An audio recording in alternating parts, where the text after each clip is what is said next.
এই সন্তান আমরা চাইবো আল্লাহ সুবহানাহু ওয়া তাআলার কাছে। দুনিয়ায় আর কারো কাছে আমরা সন্তান চাইবো না। মূলত কোনো কিছুই মানুষের কাছে না চাওয়া, কোনো ব্যাপারে মানুষের মুখাপেক্ষী না হওয়া, কোনো ব্যাপারে মানুষের দ্বারস্থ না হওয়া, প্রত্যেকটি ব্যাপারে আল্লাহ সুবহানাহু ওয়া তাআলার দ্বারস্থ হওয়া, প্রত্যেকটি ব্যাপারে আল্লাহ সুবহানাহু ওয়া তাআলার কাছে চাওয়া, প্রত্যেকটি ব্যাপারে আল্লাহ সুবহানাহু ওয়া তাআলার কাছে ধন না দেওয়া, আল্লাহ সুবহানাহু ওয়া তাআলার সিজদায় লুটে পড়া, আল্লাহ সুবহানাহু ওয়া তাআলার কাছে চোখের পানি ফেলা, প্রত্যেকটি ব্যাপারে আল্লাহর শরণাপন্ন হওয়া, এটা হলো বান্দার কাজ।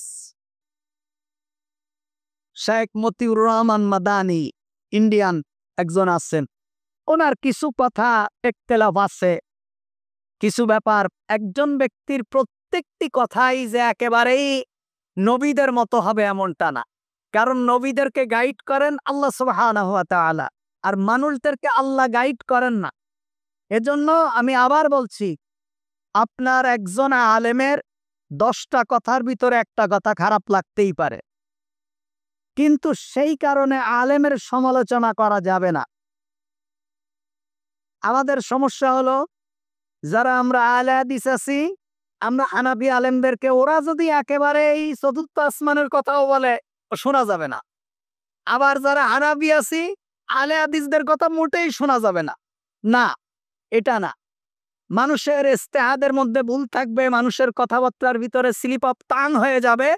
এজন্য এককভাবে কোনো আলেমের বক্তব্য পরিহার করা, তার কাছ থেকে ইলম না নেওয়া, কিংবা তাকে কটূক্তি করা, তাকে গালিগালাজ করা, এটা কোনো মুমিনের কাজ হতে পারে না।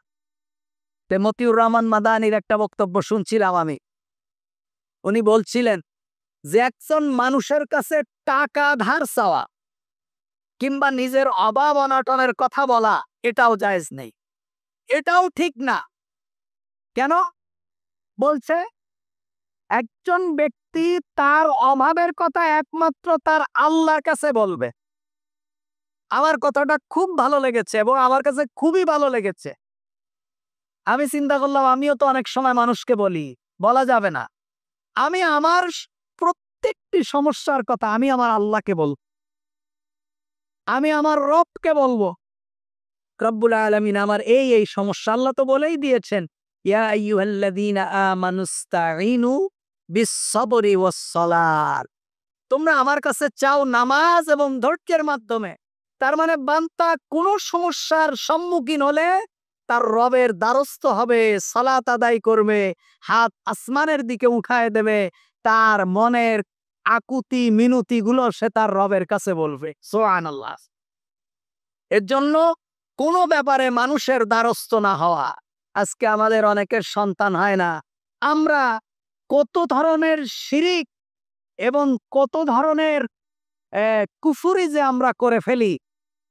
আমার সন্তান না হলে আল্লাহ সুবহানাহু ওয়া তাআলা যদি আমি ওষুধ খেতে পারি, আমি পরীক্ষা নিরীক্ষা করতে পারি, এটা হলো সুন্নাহ, কিন্তু আমার সন্তান হয় না, এ কারণে এক জায়গায় 200 বছরের একটা পুরাতন গাছ আছে, কি 100 বছরের একটা পুরাতন গাছ আছে, সেই গাছের ডাইলে যেয়ে আমি একটা পাথর লটকায় আসব, সেই গাছের গোড়ায় 1 লোটা পানি রেখে আসব, এইবার সেই পানি আমার স্ত্রী খাবে, খাইলে আমার স্ত্রী গর্ভবতী হবে।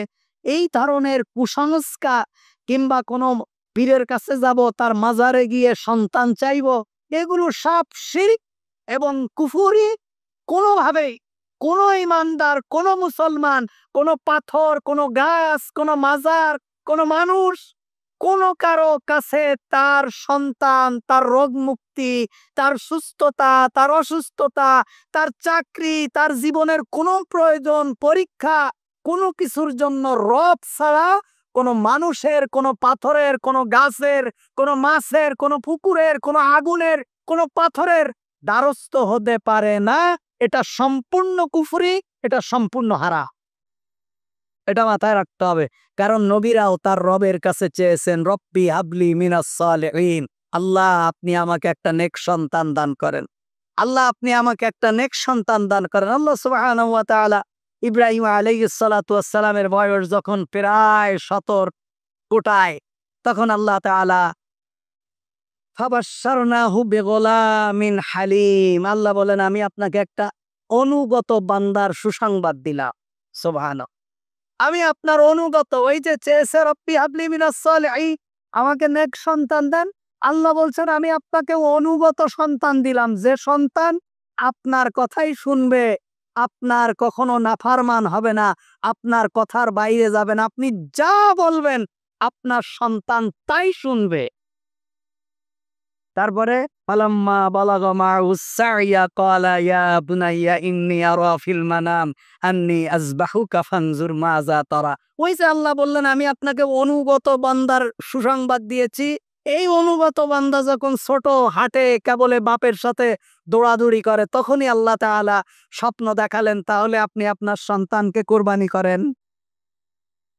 সন্তান যে অনুগত, সন্তানের কাছে যখন বলল যে আমি তো এইটাই স্বপ্ন দেখেছি, সন্তান বলল আপনি যা দেখেছেন তাই করেন, আমাকে আপনি ধৈর্যশীলদের মধ্যে পাবেন। সুবহানাল্লাহ। কারণ ওই রব্বি হাবলি মিনাস সালিহিন, আল্লাহ নেক সন্তান দেন।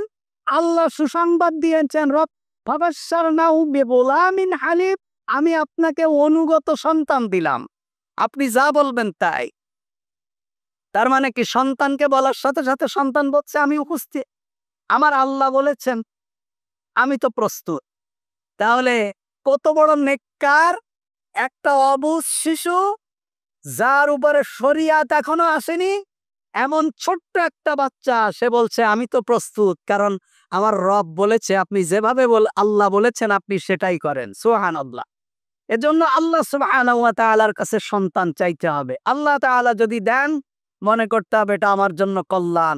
যদি আল্লাহ তাআলা আমাকে সন্তান নাও দেন, তাও মনে করতে হবে এটা আমার জন্য কল্যাণ, কারণ আল্লাহ তাআলা আমার ভালো বোঝেন, এ কারণে আমাকে আল্লাহ তাআলা সন্তান দেন নাই।